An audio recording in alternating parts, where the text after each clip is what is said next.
ಅಂದೊಂದಿತ್ತು ಕಾಲ. ಸೊ ನಿಮಗೆ ಯಾವ ಕಾಲ ಕಾಲಘಟ್ಟ ಇರಬಹುದು, ಈ ಒಂದು ಟೈಟಲ್ ಕೇಳಿದ ತಕ್ಷಣ ನಿಮಗೆ ಏನೇನೆಲ್ಲ ನೆನಪು ಬರುತ್ತೆ? ಮೊದಲು ನೆನಪಾಗದೆ ಅಪ್ಪು ಸರ್ ಹಾಡು ಅಂದೊಂದಿತ್ತು ಕಾಲ ಆ ಸುಂದರಿ ರಮೇಳ ಅಂತ.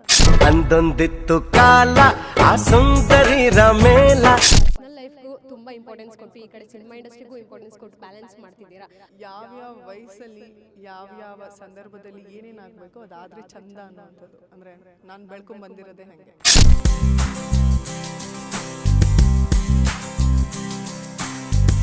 ವಿನಯ್ ಸರ್ ಜೊತೆಗೆ ಆಕ್ಟ್ ಮಾಡಿರುವಂತಹ ಒಂದು ಸ್ಕ್ರೀನ್ ಶೇರ್ ಇರಬಹುದು, ಅವರ ಒಂದು ಪ್ರೆಸೆನ್ಸ್ ಇರಬಹುದು, ಎಲ್ಲವನ್ನು ಹೇಳೋದಾಗುತ್ತೆ. ದೊಡ್ಡ ಮನೆ ಅನ್ನೋಂಥ ಬ್ಲಡ್ ಅಲ್ಲೇ ಒಂದು ಏನಂತಾರೆ ಸಂಸ್ಕಾರ ಇದೆ.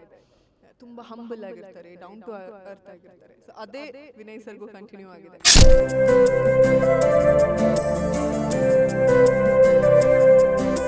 ಬೆಣ್ಣೆ ನಗರಿ ಅದಿತಿ ಪ್ರಭುದೇವ ಅವರು ಬಹಳ ದಿನಗಳ ನಂತರ ನಮಗೆ ಸಿಕ್ಕಿರುವಂಥದ್ದು.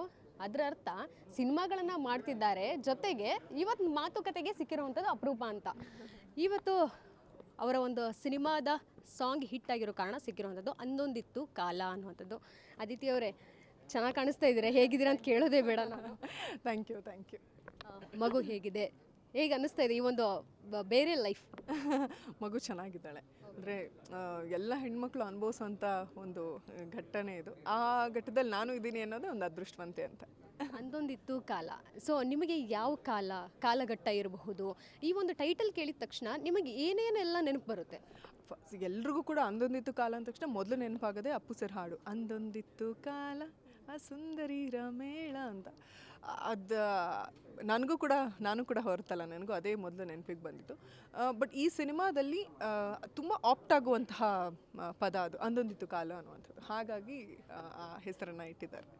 ಸಿನಿಮಾದಲ್ಲಿ ನಿಮ್ಮದು ಒಂದು ವಿಭಿನ್ನ ಪಾತ್ರ ಅಂತ ಹೇಳ್ಬೋದು, ಯಾಕಂದರೆ ಪ್ರತಿ ಕಮರ್ಷಿಯಲ್ ಸಿನಿಮಾಗಳಿರಬಹುದು, ನಿಮ್ಮ ಪಾತ್ರಗಳು ಬೇರೆ ರೀತಿನ ಇರುತ್ತೆ. ಸೊ ಈಗ ಯಾವ ಪಾತ್ರಗಳನ್ನು ನೀವು ಆಯ್ಕೆ ಮಾಡ್ತಿದ್ದೀರಾ, ಜೊತೆಗೆ ಈ ಒಂದು ಸಿನಿಮಾದಲ್ಲಿ ಮ್ಯೂಸಿಕ್ ಟೀಚರಾಗಿ ಕಾಣಿಸ್ಕೊಳ್ತಾ ಇದ್ದೀರಾ, ಯಾರನ್ನ ಫಾಲೋ ಮಾಡಿದ್ರಿ ಸಿನಿಮಾ ಒಂದು ಪಾತ್ರಕ್ಕೋಸ್ಕರ?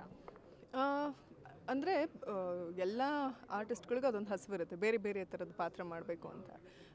ಅದೇ ನಿಟ್ಟಿನಲ್ಲಿ ಈ ಸಿನಿಮಾ ಪಾತ್ರ ಕೂಡ ಒಂದು. ವಸುಂಧರ ಅನ್ನುವಂಥ ಹೆಸರೇ ಎಷ್ಟು ಬ್ಯೂಟಿಫುಲ್ ಆಗಿದೆ. ಸೊ ಅವಳ ಪಾತ್ರ, ಅವಳ ನಡೆ ನುಡಿ, ಅವಳ ಮಾತು, ಅವಳಿಗೆ ಬದುಕಿನ ಬಗ್ಗೆ ಇರುವಂಥ ಭರವಸೆ, ಆಲೋಚನೆ ಎಲ್ಲ ಕೂಡ ಅಷ್ಟೇ ಸುಂದರವಾಗಿರುತ್ತೆ. ಸೊ ಆ ಥರದೊಂದು ಬ್ಯೂಟಿಫುಲ್ ಮ್ಯಾಚುರ್ಡ್ ಕ್ಯಾರೆಕ್ಟರ್ ವಸುಂಧರ. ಸೊ ಆ ಪಾತ್ರನ ನಾನು ಪ್ಲೇ ಮಾಡಿದ್ದೀನಿ. ಸಿನಿಮಾ ಇಂಡಸ್ಟ್ರಿ ಅಂದರೆ ಬ್ಯುಸಿ ಅನ್ನೋವಂಥದ್ದು ಒಂದು ಎಲ್ರಿಗೂ ಗೊತ್ತಿರೋದು. ಇನ್ನು ಈ ಕಡೆ ತಾಯಿ, ಅದು ಕೂಡ ಬ್ಯುಸಿ ಅನ್ನೋವಂಥದ್ದು. ಹೇಗೆ ಬ್ಯಾಲೆನ್ಸ್ ಮಾಡ್ತಾ ಇದ್ದೀರಾ? ಏನಾದರೂ ನಿಮ್ಮ ವೀಕ್ಷಕರಿಗೆ ಏನು ಹೇಳ್ತೀರಾ? ಇಲ್ಲ, ನಾನು ಅದನ್ನೇ ತುಂಬ ಸಲ ಮಾತಾಡಿದ್ದೀನಿ. ಈಗ ಪಾಪ ಬೆಳಗ್ಗೆ ಹೋದರೆ ಸಾಯಂಕಾಲದವರೆಗೂ ಅಂದರೆ ಲೈಕ್ 9 to 9 ಜಾಬ್ ಆ ಥರದ್ದೆಲ್ಲ ಇರುತ್ತೆ ಎಷ್ಟೋ ಜನ ತಾಯಂದ್ರಿಗೆ. ಅವ್ರನ್ನೆಲ್ಲ ಕಂಪೇರ್ ಮಾಡಿಕೊಂಡ್ರೆ ನಮ್ದೇನಿಲ್ಲ. ಅಟ್ಲೀಸ್ಟ್ ನಮಗೆ ತಿಂಗಳಿಗೆ ಸ್ವಲ್ಪ ದಿನ ಕೆಲಸ ಮಾಡಿದ್ರೂ ಮುಗಿದೋಯ್ತು, ಮಿಕ್ಕಿದ ದಿನ ನಾವು ನಮ್ಮ ಕುಟುಂಬಕ್ಕೆ ಕೊಡ್ಬೋದು. ಸೊ ಆ ನಿಟ್ಟಿನಲ್ಲಿ ಹೇಳ್ಬೇಕಂದ್ರೆ ಆರಾಮಾಗೇ ಇದ್ದೀನಿ. ಏನೇ ಇರಲಿ, ಸೆಲೆಬ್ರಿಟೀಸ್ ಅಂತ ಹೇಳಿದ ತಕ್ಷಣ ಮದುವೆ ಆದಮೇಲೆ ಒಂದಷ್ಟು ದಿನ ಪರ್ಸ್ನಲ್ ಲೈಫ್ನ ಬಿಟ್ಟು ಸಿನಿಮಾ ಇಂಡಸ್ಟ್ರಿ ಈ ಕಡೆನೂ ನೋಡೋಣ ಅನ್ನೋ ರೀತಿ ಇರ್ತಾರೆ. ಬಟ್ ನೀವು ಈ ಕಡೆ ಪರ್ಸ್ನಲ್ ಲೈಫ್ಗೂ ತುಂಬ ಇಂಪಾರ್ಟೆನ್ಸ್ ಕೊಟ್ಟು ಈ ಕಡೆ ಸಿನಿಮಾ ಇಂಡಸ್ಟ್ರಿಗೂ ಇಂಪಾರ್ಟೆನ್ಸ್ ಕೊಟ್ಟು ಬ್ಯಾಲೆನ್ಸ್ ಮಾಡ್ತಿದ್ದೀರಾ. ಮಗು ಆ್ಯಸ್ ಎ ಕ್ಯಾಶುವಲಾಗಿ ನಾನು ಡೈರೆಕ್ಟಾಗಿ ಹೇಳಬೇಕಂದ್ರೆ ಮಗು ಮಾಡ್ಕೊಳೋದ್ರಲ್ಲಿ ತುಂಬ ಯೋಚನೆ ಮಾಡ್ತಾರೆ, ಬೇಡ ಇಷ್ಟು ವರ್ಷ 5 ವರ್ಷ ಆದಮೇಲೆ ಮಾಡೋಣ ಅನ್ನೋ ರೀತಿ. ಸೊ ನಿಮ್ಮ ಅಭಿಪ್ರಾಯ? ಇಲ್ಲ, ನನಗೇನಂದರೆ ಯಾವ್ಯಾವ ವಯಸ್ಸಲ್ಲಿ ಯಾವ್ಯಾವ ಸಂದರ್ಭದಲ್ಲಿ ಏನೇನಾಗಬೇಕೋ ಅದಾದರೆ ಚಂದ ಅನ್ನುವಂಥದ್ದು. ಅಂದರೆ ನಾನು ಬೆಳ್ಕೊಂಡ್ ಬಂದಿರೋದೇ ಹಾಗೆ. ಸೊ ಸಿನಿಮಾ ಮಾಡಲಿ ಅಥವಾ ಏನೇ ಮಾಡಿದ್ರು, ಎಂತೆಂಥ ನೀವು ದೊಡ್ಡ ದೊಡ್ಡ ನಟರನ್ನು, ದೊಡ್ಡ ದೊಡ್ಡ ನಟಿಯರನ್ನು ಯಾರನ್ನೇ ನೀವು ತೊಗೊಂಡ್ರು ಮೊದಲಿಗೆ ಬರೋದು ಕುಟುಂಬ, ನನ್ನ ಫ್ಯಾಮಿಲಿ ಅಂತಲೇ ಬರುತ್ತೆ. ಸೊ ಅಂಥದ್ರಲ್ಲಿ ಒಳ್ಳೆ ಕುಟುಂಬ ಸಿಕ್ಕಿದೆ ನನಗೆ. ಸೊ ಕುಟುಂಬ ಸಿಕ್ಕು ಮದುವೆ ಆದಮೇಲೆ ಮಗು ಆಗುವಂಥದ್ದು ಅದು ಪ್ರಕೃತಿ ಸಹಜ. ಆಮೇಲೆ ಆ ಒಂದು ಘಟ್ಟನ ಅನುಭವಿಸೋದಕ್ಕೂ ಅದೃಷ್ಟ ಬೇಕು. ಸೊ ಈಗಿನ ಕಾಲದಲ್ಲಂತೂ ನಿಮಗೆ ಗೊತ್ತು ಬಹಳ ಕಾಂಪ್ಲಿಕೇಶನ್ಸ್ ಇದೆ. ಅಂಥದ್ರಲ್ಲಿ ದೇವರು ಬೇಗನೆ ಅಸ್ತು ಅಂಥೇಳಿ ಮಗು ಆಯಿತು, ಆರೋಗ್ಯವಾಗಿದ್ದಾಳೆ. ಅತ್ತೆ ಮಾವ ಅಪ್ಪ ಅಮ್ಮ ಎಲ್ಲರೂ ಒಂಥರ ಸುಂದರವಾದ ಕುಟುಂಬ, ಅದೊಂದೇ ಬ್ಲೆಸ್ಡ್. ಅದು ಎಲ್ರಿಗೂ ಸಿಗಲಿ ಅನ್ನೋದೇ ಎಲ್ರಿಗೂ ಆಸೆ. ನಾವೀಗ ದುಡಿಯೋದು ಏನಕ್ಕೆ ಅಂದರೆ ಫ್ಯಾಮಿಲಿನ ಕಟ್ಟೋಣ, ಫ್ಯಾಮಿಲಿ ಜೊತೆ ಚೆನ್ನಾಗಿರೋಣ. ಈಗ ನಾವು ಒಂದು ಮನೆ ಕಟ್ಟೋಣ ಅಂದ್ಕೊಂಡ್ರು ಮನೇಲಿ ಒಬ್ಬರೇ ಹೋಗಿರೋಕ್ಕಾಗಲ್ವಲ್ಲ. ಇಡೀ ಕುಟುಂಬ ಸಮೇತ ಎಲ್ಲರೂ ಇದ್ಬಿಟ್ಟು ಫುಲ್ ಆರಾಮಾಗಿ ಖುಷಿಯಾಗಿರೋಣ ಅನ್ನೋಂಥದ್ದು ಎಲ್ರದ್ದು ಆಲೋಚನೆ, ನಂದೊಬ್ಬಳದೆ ಅಂತಲ್ಲ. ನೀವು ಯಾರನ್ನೇ ಮಾತಾಡಿಸಿ ಇಲ್ಲಿರೋರ್ನು ಎಲ್ಲರೂ ಹೇಳೋದೇ ನಮ್ಮ ಫ್ಯಾಮಿಲಿ ಜೊತೆಗೆ ಆರಾಮಾಗಿದ್ದರೆ ನೆಮ್ಮದಿಯಾಗಿದ್ದರೆ ಸಾಕಪ್ಪ ಅಂತ. ನಾನು ಹೊರತಲ್ಲ ಅದಕ್ಕೆ. ಸೊ ಅದು ಖುಷಿಯಾಗಿದ್ದೀನಿ ಅಷ್ಟೇ. ಅದಿತಿ ಅಂದ ತಕ್ಷಣ ನಮಗೆ ಪಕ್ಕಾ ಫ್ಯಾಮಿಲಿ ವುಮೆನ್ ಅನ್ನೋ ರೀತಿಯೇ ಕಾಣಿಸ್ಕೊಳ್ಳೋಂತು ಅದೇ ರೀತಿ ಬಿಂಬಿಸಿದ್ದೀರಾ. ಸೊ ಈಗ ಮದುವೆ ಆದಮೇಲೆ ಸಿನಿಮಾಗಳನ್ನು ಯಾವ ರೀತಿ ಒಪ್ಕೊಳ್ತಾ ಇದ್ದೀರಾ? ಏನಾದರೂ ಮುಂಚಿನ ಥರನೇ ಪಾತ್ರಗಳನ್ನು ಒಪ್ಕೋತೀರಾ ಅಥವಾ ಸ್ವಲ್ಪ ಏನಾದರೂ ಲೈಟ್ ಚೇಂಜಸ್ ಏನಾದರೂ ಇದೆಯಾ? ಅಂದರೆ ನೀವು ನನ್ನ ಪಾತ್ರಗಳು ನೋಡಿದ್ರೆ ಹಿಂದೆನೂ ನಾನು ಅಂಥ ಬಹುಶಃ ನಾನು ಮಾಡ್ತೀನಿ ಅಂದರೂ ನನಗೇನೋ ಸೂಟ್ ಆಗುತ್ತೋ ಇಲ್ಲ ಗೊತ್ತಿಲ್ಲ. ಗ್ಲಾಮರಸ್ ನನಗೆ ಯಾವತ್ತೂ ಅಷ್ಟೊಂದು ಗ್ಲಾಮರಸ್ ಪಾತ್ರಗಳನ್ನು ಯಾರೂ ಕೊಟ್ಟಿಲ್ಲ. ಒಂಥರ ಹೋಮ್ಲಿ ಹುಡುಗಿ ಆ ಥರನೇ ಎಲ್ಲರೂ ಇಷ್ಟಪಡ್ತಾರೆ. ಇನ್ನು ಮುಂದೆ ನೋಡೋಣ ಯಾವ ಥರದ ಪಾತ್ರಗಳು ಬರುತ್ತೆ ಅನ್ನೋದ್ರ ಮೇಲೆ ಡಿಸೈಡ್. ಬಟ್ ಸದ್ಯಕ್ಕೆ ಒಂದು ಸ್ವಲ್ಪ ದಿನ ಅಂದರೆ ಮಗು ಒಂಚೂರು ಅಟ್ಲೀಸ್ಟ್ ಅವಳಿಗೊಂದು ವರ್ಷ ಆಗಲಿ ಅಂತ ಕಾಯ್ತಾ ಇದ್ದೀನಿ. ನನಗೂ ಕೂಡ ಮೈಂಡ್ ಫ್ರೀ ರೀತಿಗೆ ನೋಡಿ ನಿಮ್ಮ ಹತ್ರ ನಿಂಗೆ ಮಾತಾಡಬೇಕಾದ್ರೂ ಅಯ್ಯೋ ಹೋಗ್ಬೇಕು ಅದೇ ಇರುತ್ತೆ. ಬರೀ ಸ್ವಲ್ಪ ಅದು ಕಡಿಮೆ ಆಗುತ್ತೆ. ಅಟ್ಲೀಸ್ಟ್ ಅವಳಿಗೆ ಅರ್ಥ ಆಗುತ್ತೆ ಪುಟ ಒಂದು ಸ್ವಲ್ಪ ಹೊತ್ತು ಕೂರು ಅಂದರೆ. ಸೊ ವೆಯ್ಟಿಂಗ್ ಅಲ್ಲಿ ದೊಡ್ಡಳಾಗೋದಕ್ಕೆ ಸ್ವಲ್ಪ. ಮದುವೆಗೂ ಮುಂಚೆ ಸೇವಿಂಗ್ಸ್ ಒಂದು ರೀತಿ ಮಾಡ್ತಿದ್ರಿ, ಈಗ ಸೇವಿಂಗ್ಸ್ ಮಗಳಿಗೋಸ್ಕರ ಮಾಡೋಕ್ಕೆ ಶುರು ಮಾಡಿದ್ದೀರಾ? ನೋಡಿ ಈಗ ಆ್ಯಕ್ಚುಲಿ ನೀವು ಹೇಳಿದ ನಿಜ. ಈಗ ಏನೇ ಇದ್ರೂ ಅವಳದೇ ಯೋಚನೆ ಬರುತ್ತೆ. ಇಲ್ಲ ಅವಳಿಗೆ ಇರಲಿ, ಅವಳಿಗೆ ಏನೋ ಒಂದು ಚಿಕ್ಕದೇನೋ ಒಂದು ರಿಂಗ್ ತೊಗೊಂಡ್ರು ಪುಟ್ಟಕ್ಕಂಗೆ ಬೇಕಾಗುತ್ತೆ ಅಂತ. ಕರೆಕ್ಟ್ ನೀವು ಹೇಳಿದ್ದು. ನಿಮ್ಮನ್ನು ಜಾಸ್ತಿ ಹೊತ್ತು ಕಾಯಿಸಲ್ಲ. ಕೊನೆಯದಾಗಿ ನಿಮ್ಮ ಸಿನಿಮಾ ಮಾರ್ಚಲ್ಲಿ ರಿಲೀಸ್ ಆಗ್ತಿರುವಂಥದ್ದು ವಿನಯ್ ಸರ್ ಜೊತೆಗೆ ಆ್ಯಕ್ಟ್ ಮಾಡಿರುವಂಥದ್ದು ಒಂದು ಸ್ಕ್ರೀನ್ ಶೇರ್ ಇರಬಹುದು, ಅವರ ಒಂದು ಪ್ರೆಸೆನ್ಸ್ ಇರಬಹುದು, ಎಲ್ಲವನ್ನು ಹೇಳೋದಾದ್ರೆ. ಅಲ್ಲ, ನಾನು ಅದನ್ನೇ ಹೇಳ್ತಾ ಇದ್ದೆ. ಈ ದೊಡ್ಡ ಮನೆ ಅನ್ನೋವಂಥ ಬ್ಲಡ್ಡಲ್ಲೇ ಒಂದು ಏನಂತಾರೆ ಸಂಸ್ಕಾರ ಇದೆ. ತುಂಬ ಹಂಬಲ್ ಆಗಿರ್ತಾರೆ, ಡೌನ್ ಟು ಅರ್ತ್ ಆಗಿರ್ತಾರೆ. ಸೊ ಅದೇ ವಿನಯ್ ಸರ್ಗೂ ಕಂಟಿನ್ಯೂ ಆಗಿದೆ. ಅವ್ರೊಟ್ಟಿಗೆ ಕೆಲಸ ಮಾಡಬೇಕಾದ್ರೂ ಅಷ್ಟೇ ಕಂಫರ್ಟ್ ಝೋನ್ ಇತ್ತು.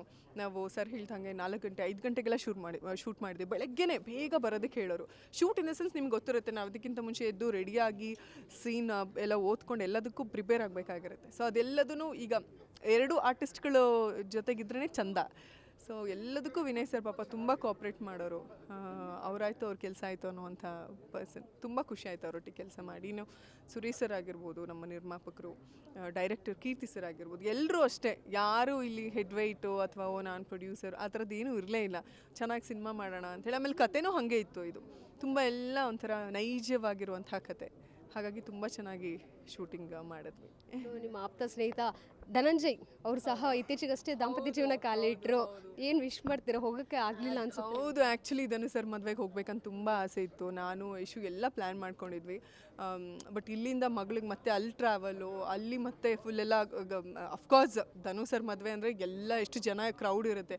ಆ ಕ್ರೌಡ್ ಮಧ್ಯ ಮಗುನ ಕರ್ಕೊಂಡು ಹೋಗಿ ಎಲ್ಲ ನಮಗೆ ಕ್ಲಮ್ಸಿ ಆಗುತ್ತೆ ಅಂತ ಜಸ್ಟ್ ಅವ್ರಿಗೆ ಮಾತಾಡಿದೆ ಅಷ್ಟೇ, ವಿಶ್ ಮಾಡಿದೆ. ಬ್ಯೂಟಿಫುಲ್ ಪೇರ್ಯ. ಅಂದರೆ ಧನು ಸರ್ ಒಟ್ಟಿಗೂ ನಾನು ಕೆಲಸ ಮಾಡಿದ್ದೀನಲ್ಲ. ಸೊ ಒಬ್ಬ ಮನುಷ್ಯನ ಸ್ವಲ್ಪ ದಿನಕ್ಕೆ ನಾವು ಅಂದಾಜು ಮಾಡಿಬಿಡ್ಬೋದು. ಅವ್ರಿಗೆ ಯಾವಾಗಲೂ ಅವ್ರ ತಲೆಯಲ್ಲಿತ್ತು ಲೈಕ್ ಒಂದು ಪಕ್ಕಾ ಹೋಮ್ಲಿ ಹುಡುಗಿ. ಮತ್ತು ಅವರು ಇಂಡಿಪೆಂಡೆಂಟ್ ಆಗಿರೋ ಹೆಣ್ಮಕ್ಳಿಗೆ ತುಂಬ ಮರ್ಯಾದೆ ಕೊಡ್ತಾರೆ, ತುಂಬ ರೆಸ್ಪೆಕ್ಟ್ ಮಾಡ್ತಾರೆ ಹೆಣ್ಮಕ್ಳನ್ನ.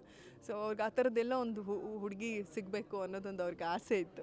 ಸೊ ಅವ್ರ ಆಸೆ ಅಂತಲೇ ನೋಡಿ actor doctor combination, beautiful combination ಅದು. ನಂಗೆ ಪರ್ಸ್ನಲಿ ತುಂಬ ಖುಷಿ ಆಯಿತು. So wish him all the best. ಹುಡುಗಿರಿಗೆ ಕಾಂಪ್ಲಿಮೆಂಟ್ ಕೊಡೋದ್ರಿಂದ ಬೇಡ ಅಂತ ಯಾವತ್ತೂ ಹೇಳಲ್ಲ. ಸೊ ವೆಯ್ಟ್ ಲಾಸ್ ಮಾಡಿದ್ದೀರಾ? ಏನು ಹೇಗೆ, ಏನು ಕಾರಣ? ನನ್ನ ಹೃದಯವನ್ನು ಕದ್ದು ಬಿಟ್ರಿ ನೀವು. ವೆಯ್ಟ್ ಲಾಸ್ ಆ್ಯಕ್ಚುಲಿ ನೋಡಿ, ಮಗು ಆಗಬೇಕಾದ್ರೆ ನಾನು ತುಂಬ ವೆಯ್ಟ್ ಪುಟ್ ಆನ್ ಆಗಿದೆ. ಆಲ್ಮೋಸ್ಟ್ 25-30 kg ಆಗಿಬಿಟ್ಟಿದೆ.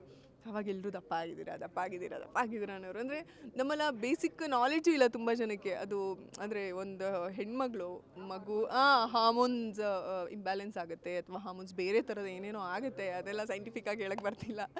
ಸೊ ಹಾಗೆ ನನಗೇನು ಎಕ್ಸ್ಟ್ರಾ ಏನೋ ಮಾಡಿಲ್ಲ ನಾನು. ಮೇ ಬಿ ನಾನು ಎದೆ ಹಾಲು ಉಣಿಸ್ತಾ ಇರೋದ್ರಿಂದ ಆಟೋಮೆಟಿಕ್ಕಾಗಿ ವೆಯ್ಟ್ ಕಡಿಮೆ ಆಗ್ತಿದೆ. ಅಂದರೆ ಮೂಲತಃ ನಂದು ಬಾಡಿ ನೇಚರೇ ತೆಳುವಲ್ಲ, ಮೇ ಬಿ ಹಾಗಾಗಿ ಅನಿಸುತ್ತೆ. ಆಲ್ ದ ಬೆಸ್ಟ್ ನಿಮ್ಮ ಸಿನಿಮಾಗೂ ಹಾಗೂ ಮಗಳಿಗೂ ಸಹ. So sweet. Thank you. ಹಾಗೆಯೇ ಗ್ಯಾರಂಟಿ ನ್ಯೂಸ್ನ ಎಲ್ಲ ವೀಕ್ಷಕರಿಗೂ ಕೂಡ ನನ್ನ ಕಡೆಯಿಂದ ಶುಭಾಶಯಗಳು. ಯೂಟ್ಯೂಬಲ್ಲಿ ನಿಮ್ಮೆಲ್ಲ ನನ್ನ ವೀಡಿಯೋಸ್ನ ನೋಡ್ತಾ ಇರ್ತೀನಿ. ಸೊ ಸಬ್ಸ್ಕ್ರೈಬ್ ಮಾಡ್ಕೊಳ್ಳಿ. ಒಳ್ಳೊಳ್ಳೆ ಮಾಹಿತಿನ ನೀವು ಕೂಡ ಪಡೀರಿ. ಥ್ಯಾಂಕ್ ಯು ಅದಿತಿ ಅವರೇ. ಇದಿಷ್ಟು ನಟಿ ಅದಿತಿ ಪ್ರಭುದೇವ ಅವರ ಮಾತಾಗಿತ್ತು. ಕ್ಯಾಮ್ರಾ ಪರ್ಸನ್ ಯುವರಾಜ್ ಜೊತೆ Keerthi Pachal, guarantee news, Bengaluru. Guarantee news, ಸುದ್ದಿ ಖಚಿತ, ನ್ಯಾಯ ನಿಶ್ಚಿತ.